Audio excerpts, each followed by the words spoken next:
In a very rudimentary way, teamwork is the foundation of civilization. People coming together for their mutual benefit is what allowed us to grow beyond simple forages in the wild and develop cities, economies, agriculture, religion, and even language. It's worked pretty well for us as a species, and sometimes it works even beyond our species.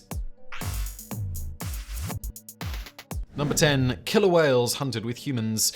It's been speculated that dogs were originally domesticated by our hunter-gatherer ancestors to assist them in hunting. That's just a theory, but it's definitely a good one when you consider that it's more than just dogs we relied on to help us hunt over the years. For instance, a group of hunters in New South Wales, Australia once teamed up with killer whales to hunt the open sea. Between 1840 and 1930, whalers from the town of Eden were known to work with killer whales to take on baleen whales.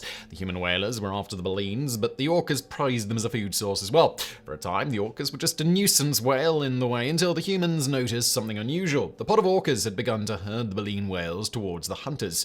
The pod was led by a large killer whale, and the hunters named him Old Tom. He began approaching the whaling ships and slapping his tail on the surface. The humans got the message that they needed to follow the whale back to where the other orcas had cornered a baleen. The whalers would kill it, and the pod would feast on the meat, leaving the blubber and bones for the humans, which is what they wanted. Number 9. Eels and grouper hunt together. Fish are often maligned as being some of the least intelligent animals in the world. People will compare themselves to a goldfish when they forget things and lose track of their thoughts, for instance. But the sea can surprise you, and there's a lot going on beneath the waves. Researchers discovered that both eels and grouper will hunt together to their mutual benefit in a way that indicates these aren't just chance encounters. Grouper typically hunts the open waters during the day, while eels hunt reefs at night. This means that prey of a grouper can avoid it by hiding in reefs, and the prey of eels can avoid them by sticking to open water. You can see then how a partnership could benefit each member. For this to work, the grouper eel will actively approach a moray eel and shake its head until it has the eel's attention. The eel then joins the grouper, hunting in and around the reef, and sometimes a grouper will even lead the eel to a hidden fish. Based on observation, both fish end up more successful in their hunts than when they're alone. Number 8. Humans and dolphins fish together. We've seen that whales can help humans hunt other whales, but they're not the only aquatic mammals that have learned the benefit of teaming up with humans. Dolphins have made use of us as well, with both species teaming up off the coast of Brazil. In this case, dolphins serve as the eyes for humans in the hunt for mullet. The fishermen cannot see the schools of mullet in the water, but they have their nets ready. The dolphins pursue the mullet, leading them towards the humans. At the right moment, the dolphins will roll on the surface of the water, signaling to the humans to cast the nets. The majority of the mullet will be captured by the nets, and those that manage to flee break their formation, allowing the dolphins to pick them off and get their share. Number 7. Kenyan honey-guide birds work with humans to find beehives. It's not just at sea that mankind benefits from helpful animals. In the air, the Kenyan honey-guide is the best friend of anyone with a sweet tooth, and is also one of a few odd animals that actively communicates with the humans they help. In fact, the humans can communicate right back. It's pretty bizarre, but it's also well documented. Honey-guide birds do what their name suggests. They will lead humans, often with very little prompting, to hidden bees' nests full of honey. The owl people of Mozambique can call the wild birds with a simple noise, and they respond. They will lead the way to honey and wait for their human partners. Once there, the humans will smash the hive and take the honey. They leave bee larvae and wax behind, both of which the bird can eat. The relationship between human and bird was first documented as far back as 1588, but for many years it was assumed by researchers who didn't take the time to actually look into it to be an exaggeration or just an outright lie. Number 6. Langur monkeys and chital deer look out for tigers. If you live in a world where tigers lurk about on a regular basis and maybe try to eat you and your friends, you might be tempted to make some friends to help avoid them. That seems to be what langur monkeys and chital deer in India are doing. Both the deer and the monkeys make for a quick meal for predators like tigers, and both have effective ways at detecting predators on their own, but they do come with some weaknesses in coverage. In trees, the monkeys have superior eyesight to see predators coming, something a deer can't do on the ground. They can send out a call to alert not just other langurs, but the deer as well when something appears. The monkeys can't be in the treetops all the time, and when they're on the ground foraging or traveling, they can't see well, so what can they do? This is where the deer help out. On the ground, the deer's superior sense of smell alerts them to the presence of predators closing in. They can then warn the monkeys to head back to the trees as they flee for safety. It's a you scratch my back, I'll scratch your situation that helps keep them alive better than either species could manage alone. Number 5. Barbelfish clean hippos underwater. Hippos are known to be one of the most aggressive animals in Africa, killing upwards of 500 people every single year. They're very territorial, and given their size, there are few animals that would dare get in their way. That said, the barbelfish doesn't get in hippo's way, but it will help a hippo out.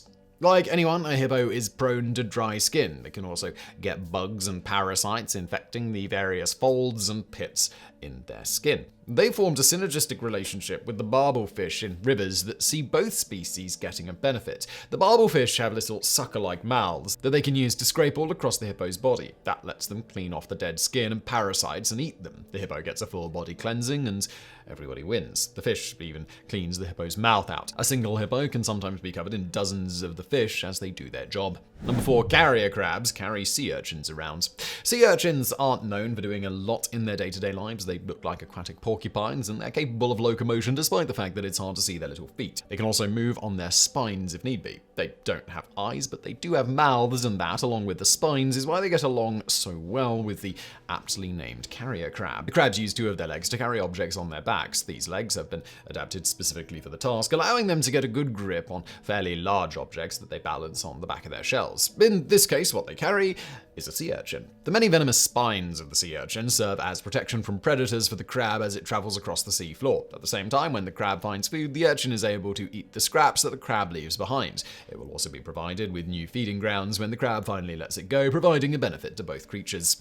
Number 3, yucca moths need yucca plants and vice versa. There are few examples of teamwork that are as profound as the relationship between yucca moths and yucca plants. The fact that either of these life forms is still alive is actually pretty remarkable when you learn the extent of what they do for one another. Yucca plants, like any plants, need to be pollinated in order to reproduce. Insects are some of the most common pollinators in nature, and we all know the examples of things like bees going from plant to plant and spreading pollen around. But for the yucca plant, it's a little bit more complicated since they only have one pollinator, the yucca moth. After breeding, a male yucca moth's life is over. The female heads to a yucca plant and then removes the pollen and then takes it to another yucca plant where it deposits both the pollen and its eggs. The plant now has been fertilized and produces seeds and fruit. The caterpillar of the moth will eat these when it hatches. Because of the highly specific nature of their relationship, neither plant nor moth could survive without the other. Number 2, leafcutter ants grow fungus. Leafcutter ants live in southern climates, and you've likely seen them in videos as they put on a rather impressive show. Whole armies of them will travel along the forest floor carrying large pieces of leaves in their mandibles. At first glance, you might think that the ants eat the leaves that they're carrying, but that's not the case. Instead, the leaves are more of a gift for a partnership that they have with the fungus that grows in their own nests. A leafcutter ant nest can contain thousands of chambers and cover a massive swath of land. They bring these leaves back home to fertilize their own tiny farm plots. The leaves are used to grow fungus that the ant larvae feed on. The ants are so good at cultivating this fungus that they clean out rotten material and garbage and protect them from predators and pests as well. Number 1, sloths, moths, and algae all work together. When it comes to complex relationships between living organisms, nothing tops our friend the sloth. They may not move quickly, but they also don't need to because sloths are part of a 3-way partnership with moths and algae that benefits everyone. You may have seen a green-tinged fur of some sloths. That's algae growing in the cracks of their fur. Their thick fur is also home to an entire ecosystem of insects like cockroaches and moths. These two things together, the algae and the bugs, provide the sloths with some remarkable natural camouflage. Hanging from a tree branch in the jungle, they'd be all but invisible to many predators. In addition to cover, the sloths actually eat the algae that grows on their bodies, and if you know sloths, you know that they climb down to the ground to do their business. But why? They could just as easily poop from the trees. You see, going to the ground allows the sloths to get into contact with the places where moths lay their eggs in and around sloth poop. This allows new moths to take up residence in their fur, and in doing so, the moths increase nitrogen levels in the fur, which promotes greater algae growth. And thus, we're right back where we started, with sloths eating the algae.